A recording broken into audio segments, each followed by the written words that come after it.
Before we begin, I'd like to remind the audience that if you have not yet subscribed to my email newsletter, go to rabbiwolbe.com/newsletter. The feedback we've gotten so far is absolutely terrific. I pledge to keep it interesting, to keep it stimulating. I promise not to bore you. And if this is something you're interested in, please every Thursday, I'm going to send out a new email newsletter. You want to give it a chance, go to rabbiwolbe.com/newsletter and you can subscribe. We spoke last time about the Gemara and the Talmud, two names for the same thing. And we spoke about its role in explaining and elaborating on the laws of the Mishnah. We have the Mishnah, and it's a finalized, canonized work that includes all of the laws of oral Torah, but written very succinctly with pithy precision and really not elaborated. And comes along the Talmud 300 years later, and the Talmud is the codified explanation and elaboration of the Mishnah. But there is another portion of the Talmud that is not about explaining the laws of the Mishnah. In fact, it's not about explaining laws at all. And it is called the Aggadah or the Aggadata, and that's what we're going to talk about today. So we have the Talmud, and it could generally be broken down into two different categories. One of them is what we call law or halacha. In the words of the Talmud in Aramaic, it's called shemaytza. And this would include everything in the Talmud that's coming to explain and elaborate upon the Mishnah. And then there's the second portion called the Aggadata or the Aggadah or the Hagada in Hebrew. And that is broadly defined as the non-legal portions of the Talmud. Typically, the Talmud is about elaborating on the Mishnah. The Mishnah is talking about a certain law or a certain mitzvah, and the objective of the Talmud is to parse out every detail of the law of the Mishnah. And then there are sections of the Talmud that don't deal with any law, with any Mishnah, and they are something else. They're called Aggadata. Well, if it's not dealing with laws of the Mishnah, what is it dealing with? And the answer is a lot of different things. It could be ethics. It could be Jewish faith. It could be theology. It could be all manners of philosophy, history, stories and lessons from our sages, axioms and aphorisms of the sages.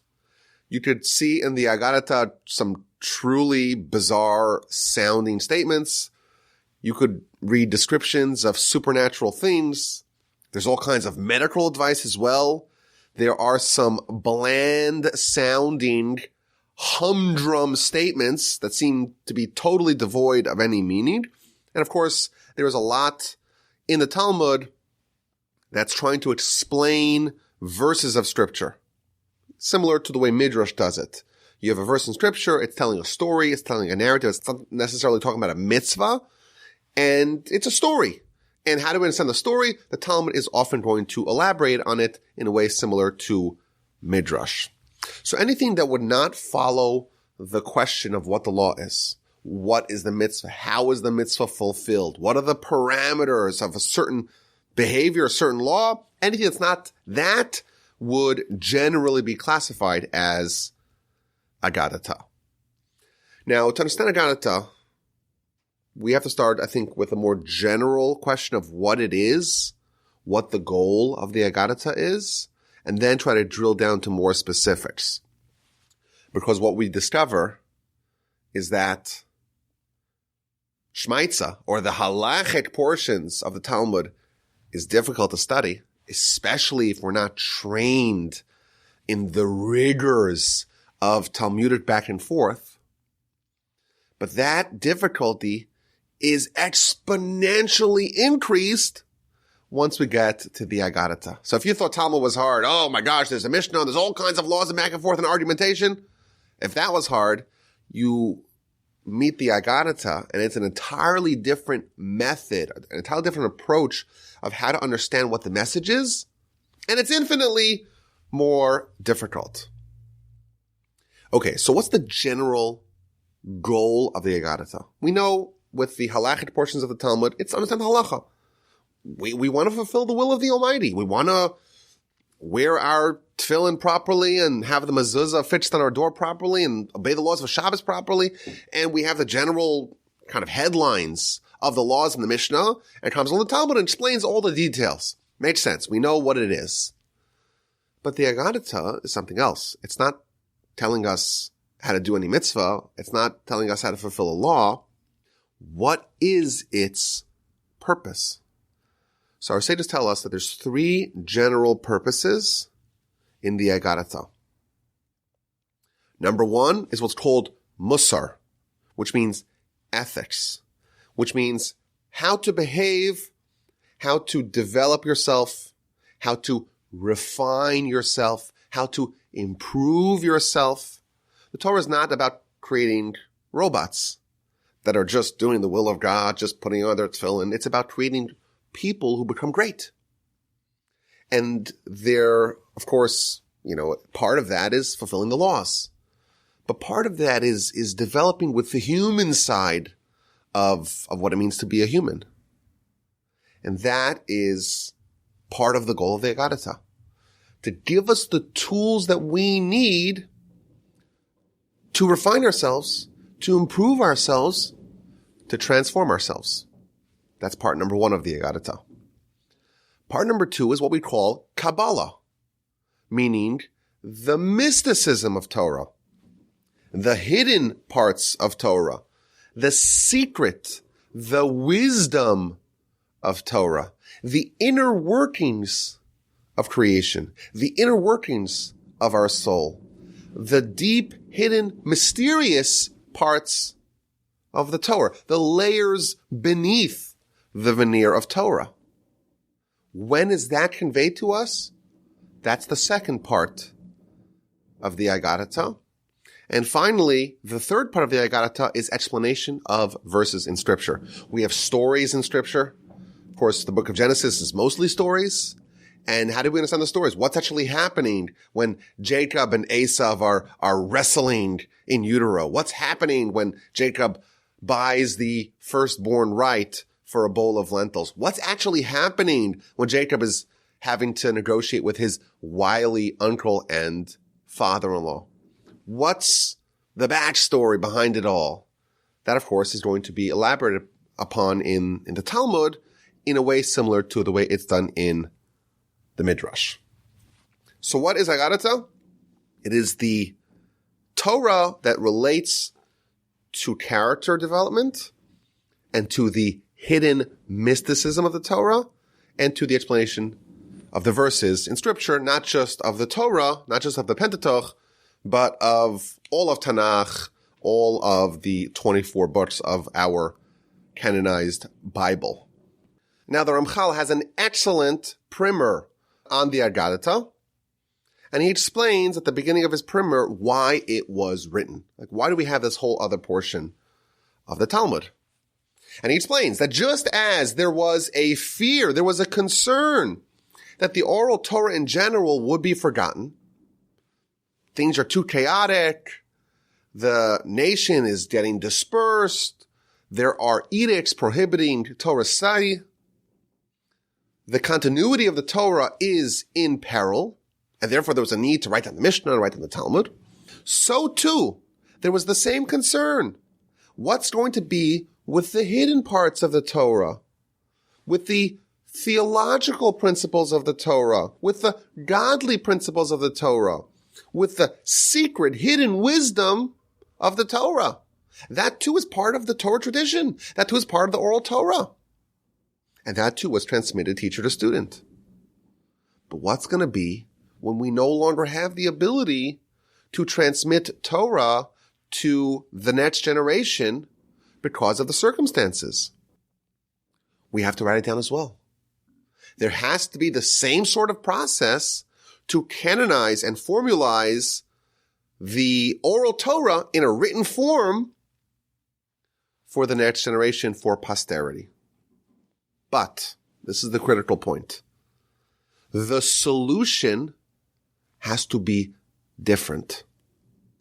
Meaning, the solution for the revealed parts of the Torah has to be different than the solution for the concealed parts of the Torah.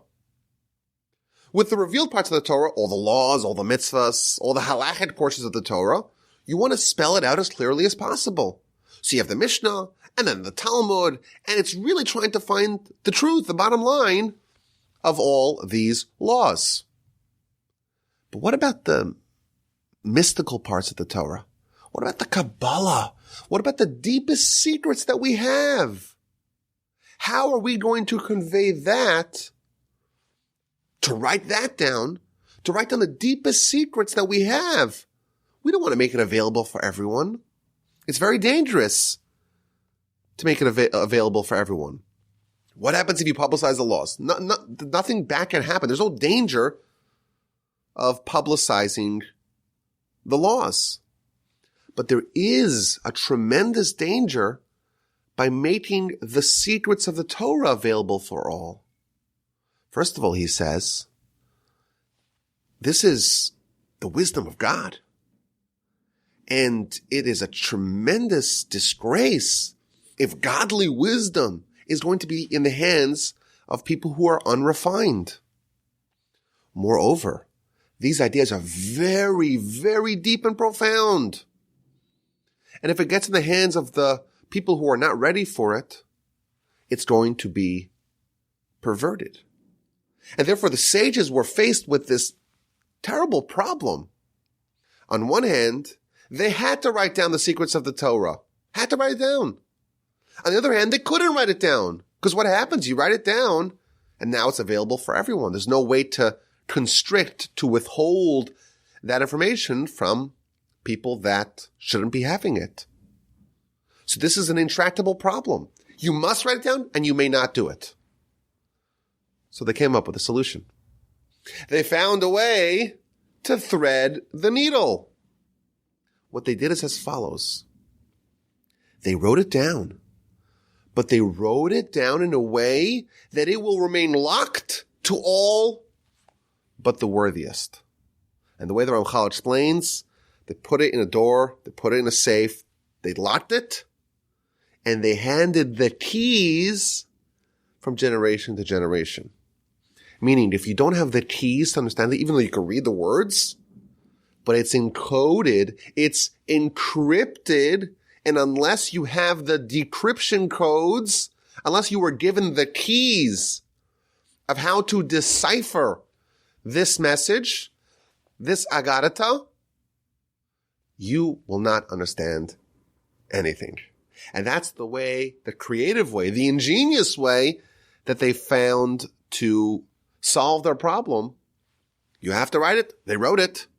You have to mask it and obscure from the people that should not be studying it. And they managed to do that as well. So what do we have? We have a tale of two Talmuds. There's two general sections. You have the Halachic portions of the Talmud, the shemaytza, and then you have the Aggadic portions of the Talmud. And even though they're found in the same book, they could not be more different. Because the goals of the architects of the Talmud in writing them was exactly the opposite. With respect to the Halachic portions, the goals were to reveal the meaning, was to publicize the meaning. Whereas with respect to the Aggadata, the goal was to obscure the meaning. The goal was to conceal the true meaning.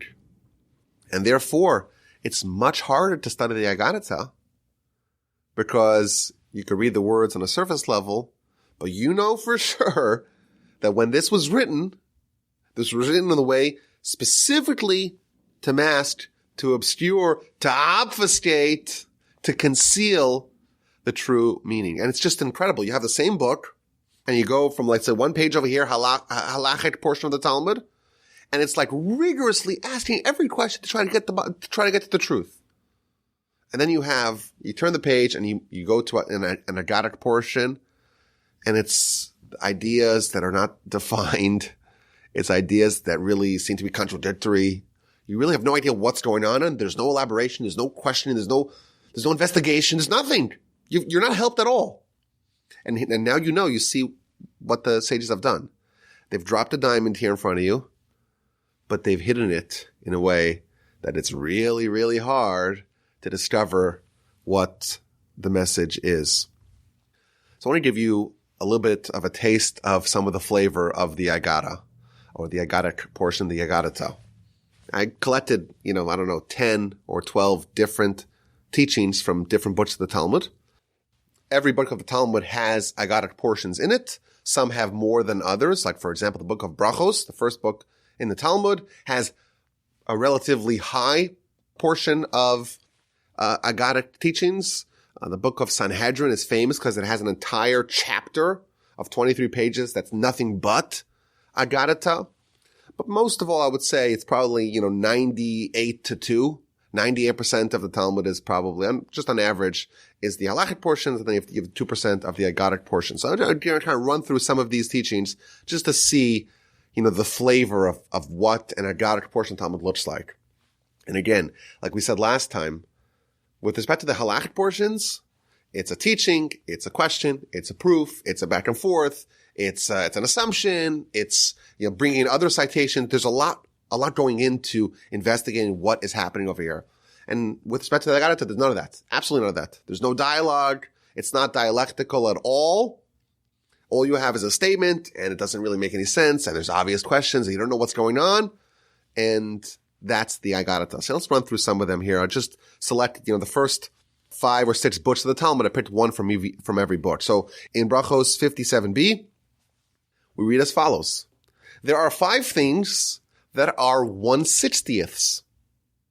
And they are fire, honey, Shabbos, sleep, and a dream. These are all 1/60th. Fire is a 60th of Gehenom.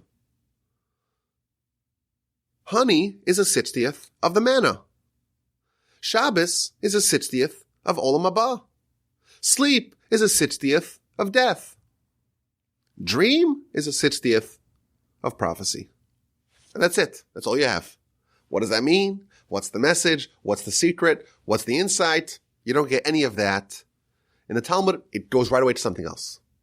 So again, a very different format.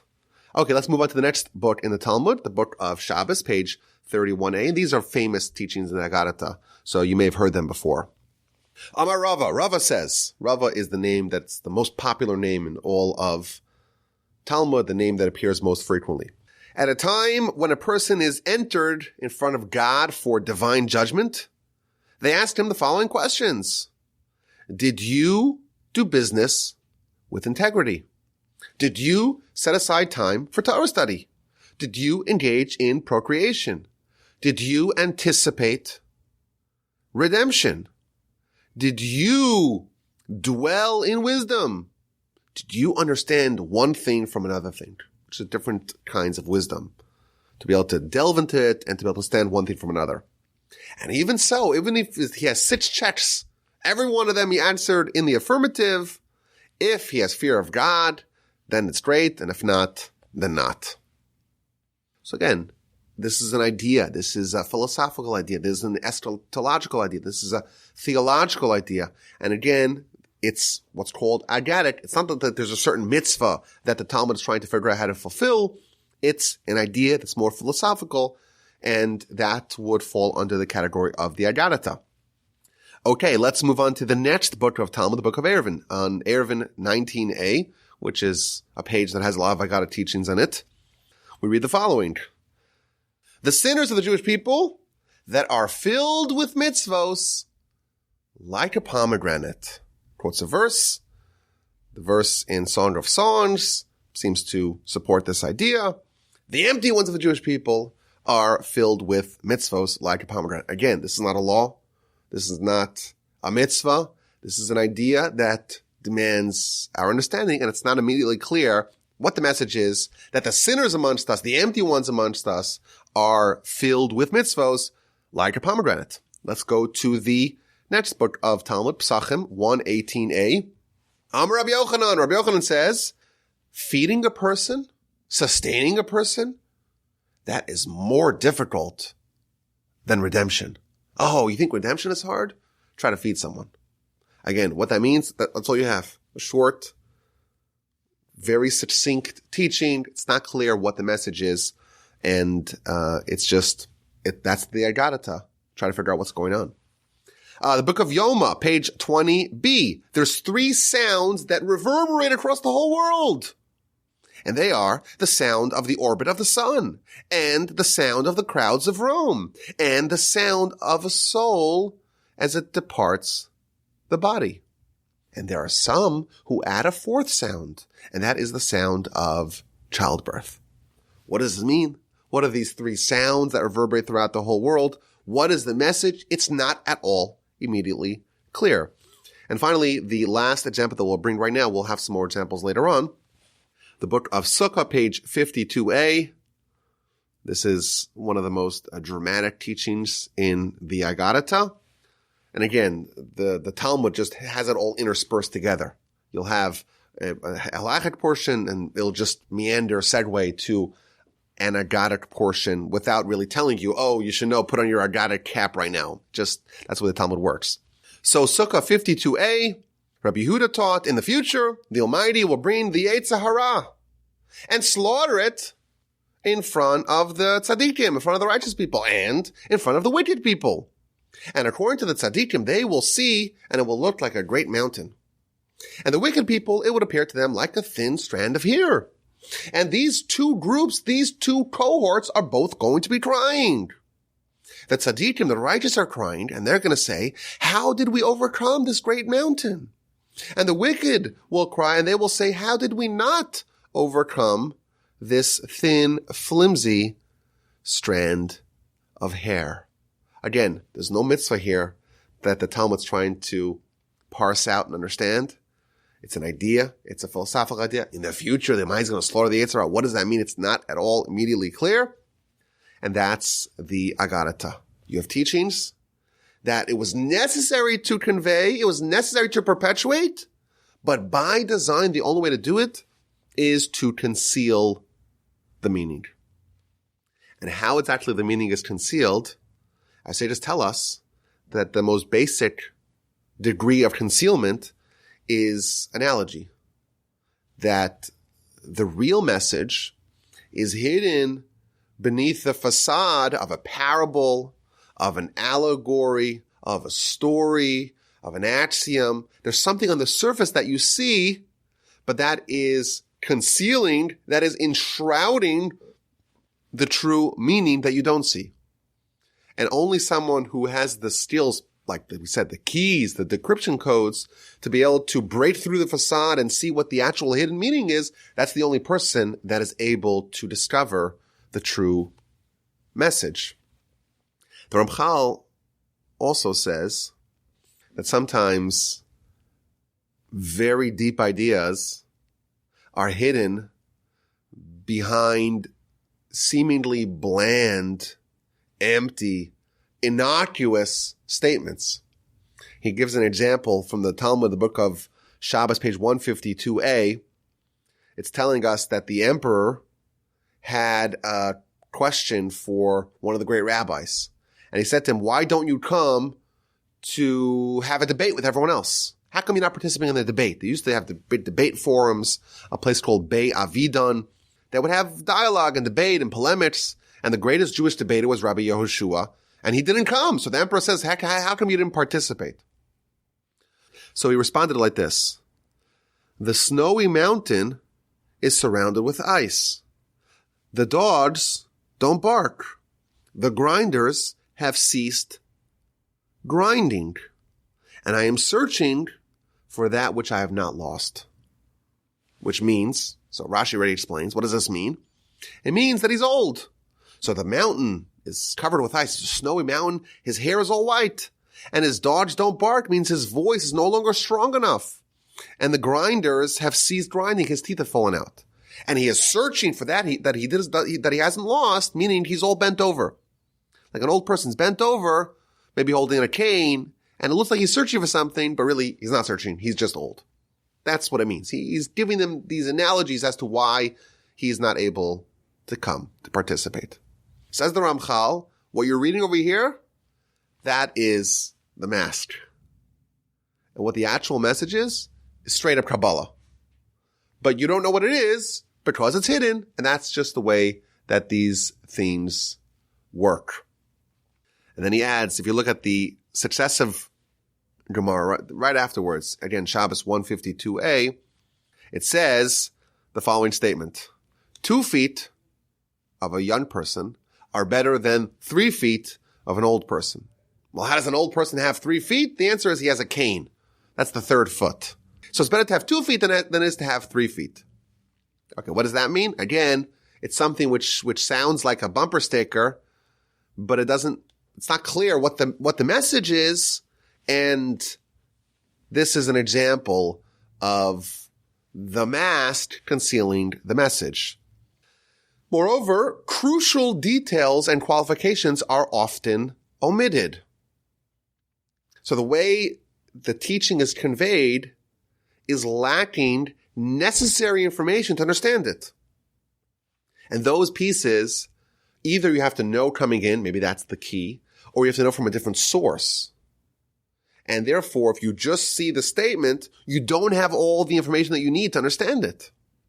Moreover, the necessary pieces of a given idea or a given subject are scattered throughout the Talmud.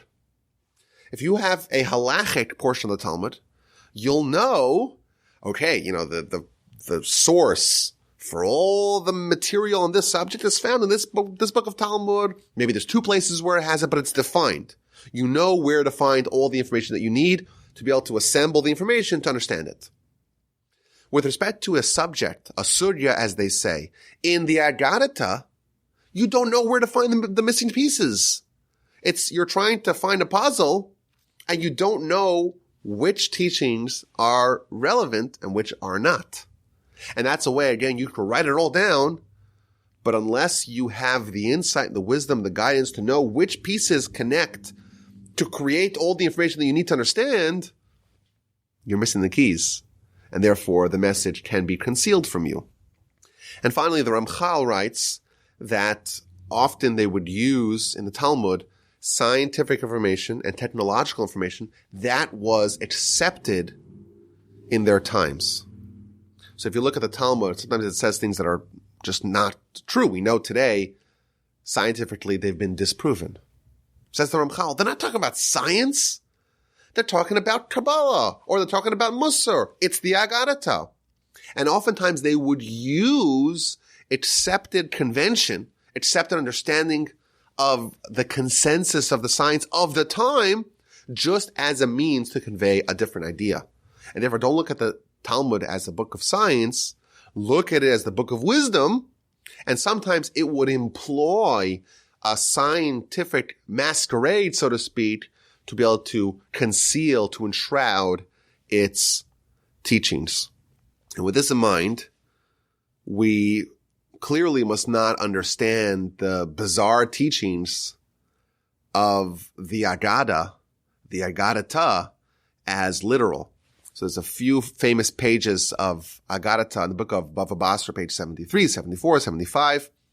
And these are so strange, and they're so clearly not literal. This is a great example of how the Aggadata operates. So, for example, this is an actual teaching from Bava Basra, page 73b. Rabbah said, one of the great sages, I have seen a day-old antelope that was as large as Mount Tabor. And how large is Mount Tabor? It's 4 parsangs. Now, what's a parsang? A parsang is roughly 3 miles. So a mountain that's 4 parsangs is roughly 12 miles big. So we have a sage describing an animal, a day-old animal, that's the size of, 12 miles long. What this means, I don't know, but it's not literal. That I know for sure.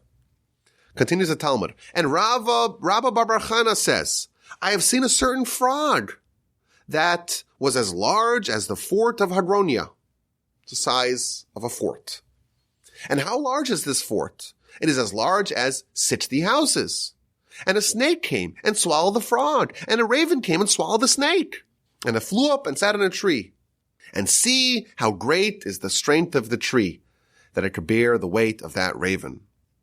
And Rav Papa Bar Shmuel said, if I had not been there and seen it myself, I would never have believed it. So what's going on here? I don't know. But this is the Aggadata at play. There's something hidden, and what we are told is something which is supernatural, which is clearly an allegory. It is clearly something which is concealing the true meaning. And by the way, if you want to read some more fantastic Aggadic accounts, there's a whole bunch of them in those pages, Baba Basra 73 through 75. So the Rambam, in his introduction to chapter 10 of the book of Sanhedrin, which is, like we said earlier, the chapter that is entirely dedicated to the Aggadata, he tells us that there's three different kinds of students of the Aggadata. There are, number one, the simple-minded people who take everything literally. They're incapable, says the Rambam, of imagining that the sages think differently than them.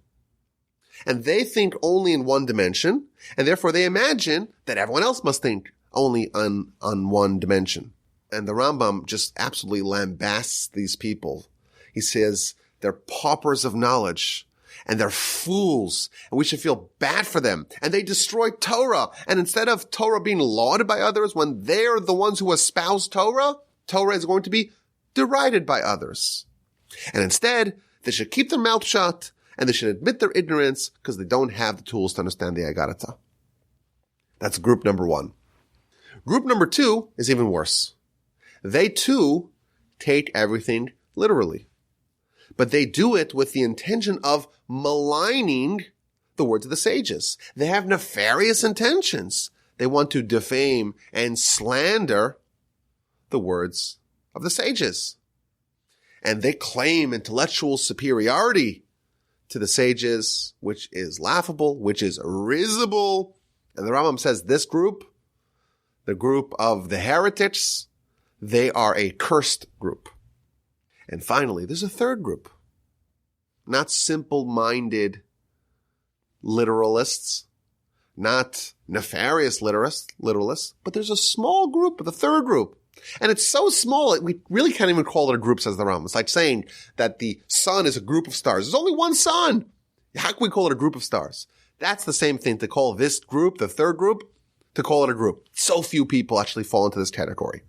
And these are the people that understand the greatness of the sages and the sharpness of their intellect. And they understand that when the sages describe something which is impossible, they understand that it's a metaphor. And they understand that the words of the sages have a hidden and a revealed meaning. And they understand the idea of allegory, the idea of riddle. And they understand that the wisest of all men, namely King Solomon, he employed this tactic in the book of Proverbs, in the book of Song of Songs, in much of the book of Ecclesiastes. And that is the way that the great sages, the great titanic intellects, that's how they convey these very subtle teachings. And the Rambam concludes with a stark warning. He says, if you're part of group 1 or group 2, don't study what I have to say. It's going to harm you. It's not good for you. But if you are part of this third cohort, to be able to understand the subtlety, the nuance, the sensitivity of how the sages convey the advanced teaching of the Aggadata, then come and study with me. We'll study it together and it will be helpful for you. So we have a whole other body of oral Torah. It's the hidden wisdom of Torah. It's the secrets of Torah. And it was necessary to preserve it, to perpetuate it, but it was done in a way that not everyone will understand it. We have the Aggadata, but it's encrypted. It's encoded. There's the mask. There's the facade. There are descriptions that are very obscure. Things are hidden. There is allusions. And again, it's scattered throughout the Talmud. So unless someone is really well-versed, someone's a real sage, and someone who has the training to understand it, you have no idea what it is, and you'll just misunderstand it. And like the Rambam says, it's probably better for you to ignore it. But I think, as someone who spent time in yeshiva, students in the yeshiva tend to, I would say, foolishly ignore the Aggadata. Like we said, the Aggadata is only a small portion of the Talmud. But every few pages you'll have a line or two, sometimes you'll have a whole page of Aggadata. And it's a big mistake to skip it. First of all, it's a part of Torah. Why would you skip it? The Maharal, when he has his introduction to Aggadata, he says that we have to believe the Torah is divine. And if someone doesn't believe that the Aggadata is part of that corpus, is part of the divine Torah, then they're included amongst the people that are repudiating the Torah, and according to Jewish law, they have no portion in Olam Haba. Because a prerequisite to have a portion of Olam Haba is to believe in the divinity of Torah, and the whole Torah, not just parts of Torah, not just the revealed Torah, not just the halachic parts of the Torah, but also the Aggadata. Moreover, there's a very interesting midrash. The midrash says like this: if you want to get to know God, you want to know He who said and the world became, you should study the Aggadata. The Aggadata is the part of Torah that connects man to God. Through study of the Aggadata, you will understand God and you will cleave to Him. So obviously this is a very important portion of oral Torah and of Torah in general.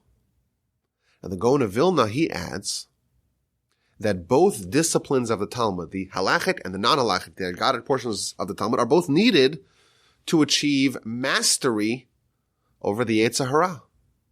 And what he says is very interesting. He says there's two types of Yetzer Hara, two types of evil inclination. There's one that generally is there to get us to be angry, and there's one that's generally there to get us to be lustful. Those are the two general parts of the Yetzer Hara. And these are combated, these are countered with the two types of Talmud. The halachic portions of the Talmud, the shemaytza, and the Aggadic portions of the Talmud, the Aggadata. The shemaytza, that's there to quell the fire of anger. And the Aggadata, that is there to counter the Yetzer Hara, the evil inclination, for lust. And both of them together, it will enable us to overcome and to be elevated above the petty impulses of the Yetzer Hara. My grandfather, blessed memory, pointed out as well that in our spiritual development, there's really two parts. There is, and it's based upon a verse, V'yadata hayom v'hashivosa el vavecha. You should know, like the day, and you should return to your heart. We have our spiritual life in our intellect, and we have our spiritual life in our heart, in our emotions. And these two are going to be addressed by different parts of Torah. The shemaytza, the halachic portion of the Torah, that is to get into our head. And to get to our heart, that is done via the Aggadata. My grandfather, blessed memory, used to say, you see people who don't focus on the Aggadata, and there's something missing. The learning, the study is not alive. Their heart's not there. It's a little bit, I would say, well, what he would say is, it's a little bit dry. They're not as alive spiritually because they are neglecting a portion of the Torah that's there to bring their heart into it. Okay, so I'm convinced. Let us study the Aggadata. How do we do it? We mentioned earlier, it's much harder to do it. How indeed do we study the Aggadata? So the first thing I would suggest is try to find some guidance. Try to find some commentary that's going to help us. Now, there's much fewer commentaries on the Aggadata portions than there are on the shemaytza portions. And generally speaking, you have the Maharsha, the Maharal, On some portions of the Talmud, you have the Gra, the Gaon of Vilna, you have the Ben Yehoyada, and a few others. So the first thing I would suggest is find a citation. Find a citation in the Aggadata and study it together with one of the commentaries. So like we said, there's lots of it in the book of Brachos. You have the entire chapter at the end of Sanhedrin. But let me walk y'all through just a quick Aggadah teaching in the book of Kiddushin on page 31a. This is a very famous teaching in the Aggadata. The Talmud says, well, how much must a person honor their parents? We have to honor our parents. It's part of the Ten Commandments. How much do we have to do it? Says the Talmud, go see what an idolater did for his father. And he was a man who lived in the city of Ashkelon. His name was Dama ben Nisina. And he was a gem dealer. And he had a gem that the sages really needed because one of the stones in the breastplate of the high priest fell out and they had to replace it quickly and they would pay any price. And they went to visit this gem dealer.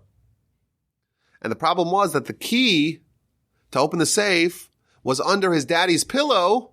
So he told him, I'm sorry, I can't help you. I don't have the key. So he said, okay. And they went to the next gem dealer. And consequently, he lost out on all the money, on all the deal. He would have made a huge profit because the sages would have paid for it, whatever he asked for. And the next year, in merit of his forfeiture of all that profit to honor his father, amongst his livestock, a perfectly unblemished red heifer was born, and he sold that to the sages for the exact amount of profit that he would have made, because he recognized this is a gift from God. So the Talmud says. And this is a very famous story, and I would say, it probably qualifies to be part of the Aggadic teachings of the Talmud. And it's an obviously perplexing story. Our sages are asking for guidance of how far someone has to go to be someone who honors their parents properly. And the only person they could find is some Gentile, is some idolater in Ashkelon. Why do we need to tell where he's from? Why a Gentile? Why does he get a red heifer? It's really not clear what the message is. And I would advise you, look at the Maharal and how he explains this story in every detail of the story to reveal some of the hidden wisdom behind the interesting tale. Just as an aside, the Maharal, such an incredible commentator on everything, but certainly on the Aggadata, where every nuance of the teaching, every word is dissected and is explained, and every piece is just an absolute masterpiece. Now, if you want to brave it and go it alone, you don't want to follow one of the commentaries. You want to actually study yourself. I'm going to give you the instructions to do that. So the first problem you're going to have is that a subject and the Aggadata is going to be scattered. So you don't know what's included, what's not included. Moreover, like we said, it's not dialectical. You don't have the back and forth. You don't have the question and answer. And therefore, when you do have a question, you're not immediately sure if this is a question, or maybe your question might be totally off because there's supposed to be some hidden meaning behind it. Moreover, another principle we're told is that there's no machlokes, there's no disagreement in Aggadata. If you find two Aggadata teachings that seem to conflict, that means you haven't understood it properly. Or it means that they are talking on different dimensions. In the Halachic portions of the Talmud, lots of disagreement. In the Aggadic portions of the Talmud, no disagreement. So how do you navigate trying to study an Aggadic portion of the Talmud? And this is the answer. It's a very deep point. It is not studied extrinsically. The only way to study it is via imminent learning, via learning from within. You have to discover the explanation and the answer from within yourself. And here's the idea. Essentially, our soul is a perfect mirror of Torah. So our soul understands the Aggadata. The problem is that we are not connected with our soul. The only way to truly understand an Aggadata teaching on your own is to become intimately connected to your soul, and thus to become intimately connected to the Torah within your soul. And as you refine yourself, the teaching in the Aggadata that you have spent a lot of time on, and you have cogitated upon, and you have ruminated upon, over time, it may take years, it may take decades, something will click. A spark will be ignited within you. And the people that do this properly spend years really living, so to speak, with certain teachings. You read a teaching, you don't understand it, you acknowledge you don't understand it, and you spend some time with it. And it becomes your partner, becomes your friend. It becomes something that you periodically think about. And it's kind of hanging out there, and you're waiting for something to click. You're waiting maybe for the Almighty to show you the other pieces of the Talmud that connect. You're waiting for some insight from within. But it's a very different kind of study. You have to approach it with sensitivity, with delicateness. You have to dwell within the teaching until you get it, until it becomes part of you.